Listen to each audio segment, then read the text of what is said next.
43 you had, I didn't hear any, but I had just slightly down. You go with that? Hello दोस्तों, स्वागत है आपका हमारे इस नए YouTube channel think for you में। Rich dad poor dad. दोस्तों, इस बुक के ऑथर रॉबर्ट कियोसाकी कहते हैं कि उन्होंने दो लोगों को अपना बाप माना है। एक उनके खुद के फादर, जिन्हें वो पुअर डैड कहते हैं। उनके पुअर डैड ने दोस्तों PhD किया हुआ है और स्कॉलरशिप पे एडवांस स्टडीज भी की है। और उनके रिच डैड, जिन्होंने हाई स्कूल भी कंप्लीट नहीं किया, लेकिन वो पुअर डैड से भी बहुत ज़्यादा अमीर बन गए, जबकि दोनों एक ही जगह से उठे हुए थे और दोनों ही अपने जीवन में सक्सेसफुल रहे। लेकिन दोस्तों, पुअर डैड ने अपने जीवन में बहुत ही ज़्यादा फाइनेंशियली स्ट्रगल किया था। मरते मरते भी उनके पुअर डैड ने अपनी फैमिली के लिए अनपेड बिल छोड़े हुए थे और उनके रिच डैड ने अपनी फैमिली के लिए मिलियंस ऑफ डॉलर छोड़े हुए थे। दोस्तों, इस कहानी में हम जानेंगे कि रॉबर्ट कियोसाकी के रिच डैड और पुअर डैड दोनों ने अपने जीवन में कैसे कैसे स्टेप लिए हुए थे, जिससे उनका जीवन इतना ज़्यादा डिफरेंट था। और बहुत से ऐसे लेसन सीखेंगे जो उनके दोनों पिता उन्हें सिखाते थे। सब्सक्राइब करिए हमारे इस चैनल को और बेल आइकन दबाना मत भूलिएगा। दोस्तों, अपने जीवन में अमीर बनने के लिए ज़्यादातर लोग सबसे पहले एक जॉब चाहते हैं, एक अच्छी इनकम चाहते हैं। लेकिन दोस्तों, ऑथर कहते हैं कि आपकी सैलरी में कितनी भी बढ़त कर दी जाए, आप अमीर नहीं बन पाओगे। लोगों के टैक्सेस एक्सपेंसेस उतने ही ज़्यादा बढ़ते चले जाते हैं। मतलब जो जितना ज़्यादा कमाता है वो उतना ज़्यादा ही खर्च करता है। दोस्तों, जैसे दो लोगों ने शादी की, राम और गीता। राम प्राइवेट जॉब करता है। राम की शादी होने के बाद उसने मंथली लोन इंस्टॉलमेंट पर एक घर खरीद लिया, फिर उसी लोन पर उसने एक गाड़ी भी खरीद ली।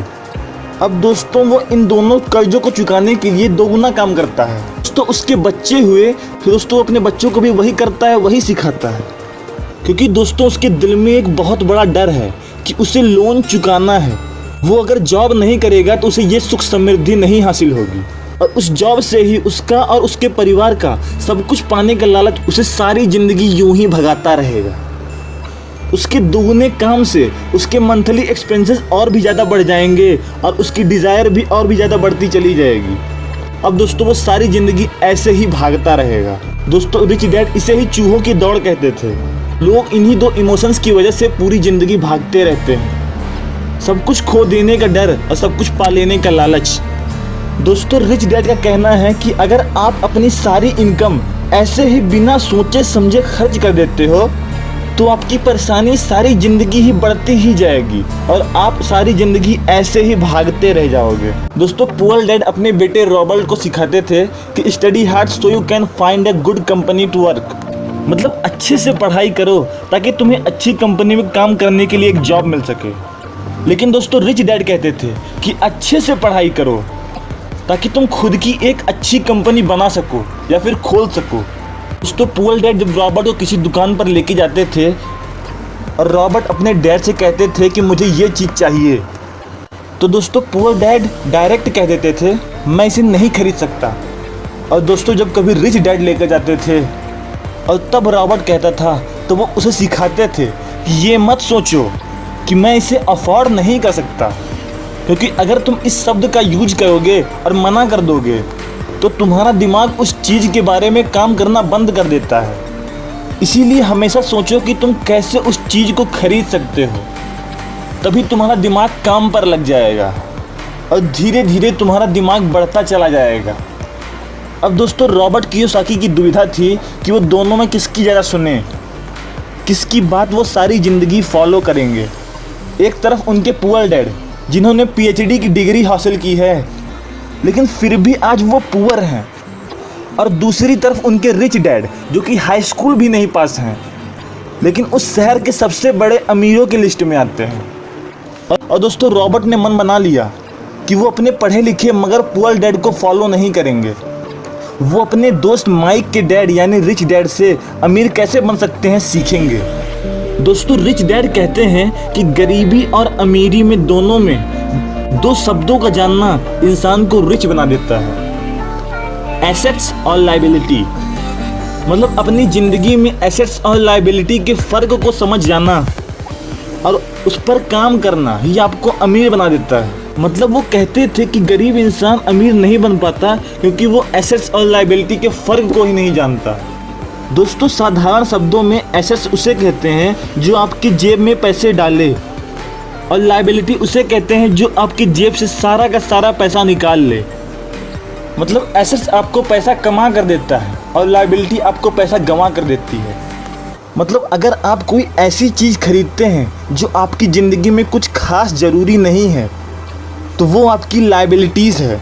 जैसे junk food, fancy motorcycle, car, ऐसी चीज़ें जो आपके पास पैसे की कमी होने के बावजूद ज़्यादा लालच की वजह से आपसे पैसा खर्च करवा देती हैं और उतना आपको कभी रिटर्न लाकर नहीं दे सकती और आपके लिए कोई बेनिफिट क्रिएट नहीं कर सकती। वो दोस्तों आपके लिए लायबिलिटीज़ हैं। और अगर आप अपना सारा समय उस जगह लगा रहे हैं जो आपके लिए इस वक्त सबसे ज़्यादा ज़रूरी है, अपनी सारी ताकत, सारा पैसा अपने दिमाग पर, अपने समय पर खर्च कर रहे हैं, इंटेलेक्चुअल प्रॉपर्टीज़ खरीद रहे हैं जो सारी ज़िंदगी ही आपका फ़ायदा करेगी, तो वो आपके एसेट्स हैं। अब अगर आप बाइक, कार, महंगे कपड़े, डायमंड, ज्वेलरी, आईफोन या कोई छोटी से छोटी चीज़, इससे बड़ी चीज़ जो आप सिर्फ दिखावा करने के लिए खरीद रहे हैं, वो आपकी सारी लायबिलिटीज़ हैं। और लायबिलिटीज़ में खर्च करने से आप सारी ज़िंदगी लायबिलिटीज़ के पीछे ही भागेंगे, क्योंकि ऐसी चीज़ों को खरीदने से आपका उनमें इंटरेस्ट और भी ज़्यादा बढ़ता चला जाता है। और ज़्यादातर इंसान तो उन चीज़ों को खरीदता है जिसकी उनको ज़रूरत ही नहीं है, कंपेयर टू जिनकी उनको सबसे ज़्यादा ज़रूरत है। मतलब जिस चीज़ को आपकी सबसे ज़्यादा ज़रूरत है, लायबिलिटीज़ को खरीदते खरीदते उन चीज़ को आप भूलते चले जाएंगे। और यही कारण है कि गरीब आदमी हमेशा गरीब बनता चला जाता है।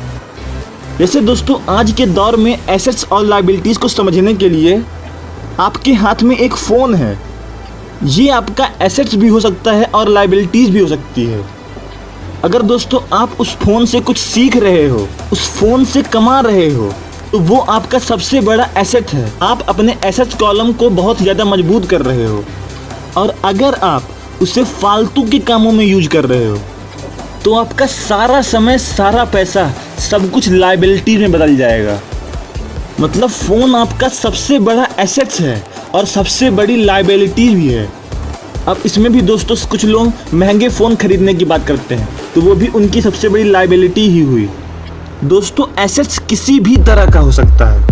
बस एक बार अपने आप से ये ज़रूर पूछें कि क्या वो आपको लॉन्ग रन में कितना बड़ा फ़ायदा दे सकता है।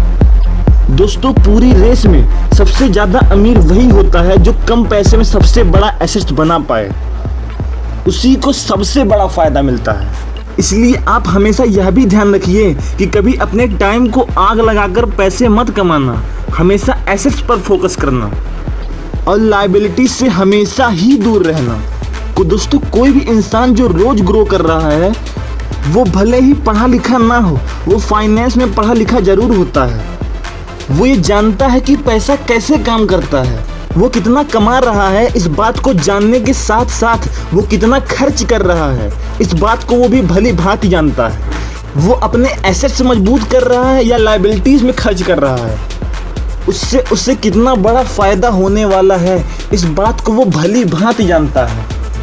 दोस्तों चाहे गरीब आदमी हो या अमीर आदमी हो, उसे पैसा कमाना तो आता है, लेकिन उस कमाए हुए पैसे को खर्च कैसे किया जाए, ये बहुत ही कम लोगों को आता है। बहुत ज़्यादा मेहनत करना तो आता है, लेकिन उस मेहनत को, उस पैसे को कभी एसेट्स पर नहीं लगाते, उसे किसी बेकार चीज़ पर ही लगा देते हैं, जिससे उन्हें और भी ज़्यादा हार्डवर्क करना पड़ जाता है। सारी ज़िंदगी यूं ही मेहनत करते रहते हैं और अपना सारा समय, सारा पैसा यूं ही बर्बाद करते रहते हैं।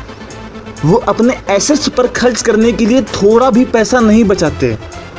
दोस्तों आपको जिस भी तरह के एसेट्स में नॉलेज है, उसमें आपको इन्वेस्टमेंट करना शुरू कर देना चाहिए। नहीं तो आप कभी भी इस फालतू के खर्च से, इस बुरी आदत से कभी भी छुटकारा नहीं पा पाएंगे।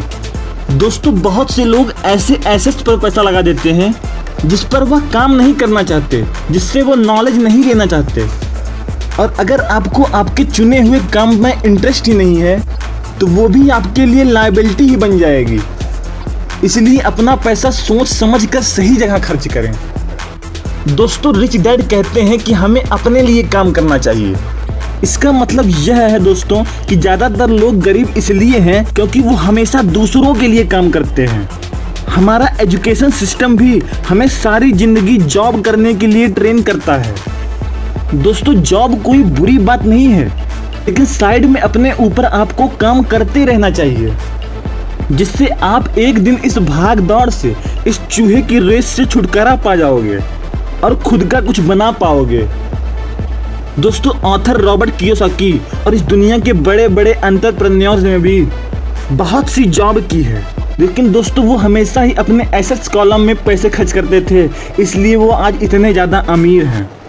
इसलिए आप अगर कोई जॉब करते हो तो एक अच्छा हार्ड वर्किंग एम्प्लॉय बनो, लेकिन खुद के दिमाग पर भी उतना ज़्यादा इन्वेस्ट करो, अपने दिमाग को मजबूत करो, तभी आप एक दिन एक आराम की ज़िंदगी जी पाओगे। तो ग्रेजुएशन के बाद ऑथर रॉबर्ट कियोसाकी को स्टैंडर्ड ऑयल ऑफ कैलिफोर्निया में जॉब मिल गई, जहां वे साल में $43,000 कमा रहे थे।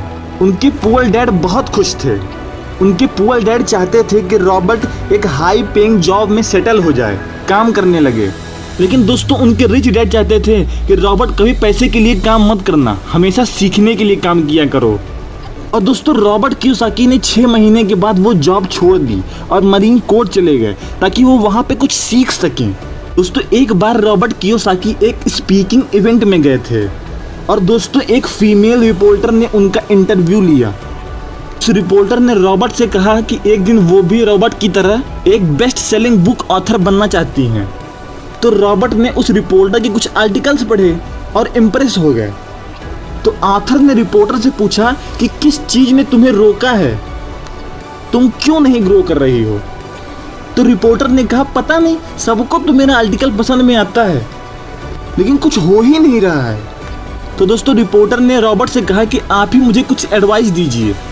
तो ऑथर ने कहा कि तुम्हें कुछ सेल्स ट्रेनिंग कोर्सेज लेने चाहिए। तो दोस्तों रिपोर्टर ने कहा कि मैं प्रोफेशनल हूँ, मैंने मास्टर्स डिग्री ली हुई है और आप चाहते हैं कि मैं एक सेल्समैन बन जाऊँ। तो दोस्तों रॉबर्ट ने कहा कि तुम बेस्ट राइटर हो, तुम्हें मास्टर डिग्री बेस्ट राइटिंग में मिली है, लेकिन ये बेस्ट सेलिंग बुक है, इसके बारे में तुम्हें कुछ नहीं पता। दोस्तों अगर आपको अमीर बनना है तो आपको किस तरह की स्किल्स सीखनी चाहिए ये आपको पता होना चाहिए। आपको ज़्यादातर समय उसी स्किल्स को सीखने में लगाना चाहिए। दोस्तों पुअर डैड रॉबर्ट को हमेशा सिखाते थे कि कभी भी ऐसा काम मत करना जिसमें रिस्क हो, मतलब अपने पैसे को रिस्क से हमेशा बचा कर रखना। लेकिन दोस्तों यहीं पे रिच डैड सिखाते थे कि सीखो अपने रिस्क को मैनेज करना, क्योंकि दोस्तों ज़्यादातर रिस्क उस काम को कहते हैं जिसके बारे में आपको कुछ पता ही ना हो। और अगर आपके पास पूरी नॉलेज है, पूरा एक्सपीरियंस है, आपने सीख लिया है, या फिर आप सीखने के लिए ही रिस्क ले रहे हैं, तो आप अपना पैसा बिना डरे खर्च करिए। आप रिस्क लीजिए, क्योंकि अगली बार आप वो दोबारा गलती नहीं करेंगे, क्योंकि आप सीख रहे हैं। ऐसा बिना फाइनेंशियल एजुकेशन के पैसा जल्द ही चला जाता है। सब्सक्राइब करिए हमारे इस YouTube channel think for you. पसंद आया है वीडियो तो लाइक करिए, कमेंट करिए, और दोस्तों अपने उस हर दोस्त को ये वीडियो जरूर भेज देना जिसकी इसकी सबसे ज़्यादा ज़रूरत है। दोस्तों इस वीडियो को पूरा देखने के लिए आपका बहुत बहुत धन्यवाद।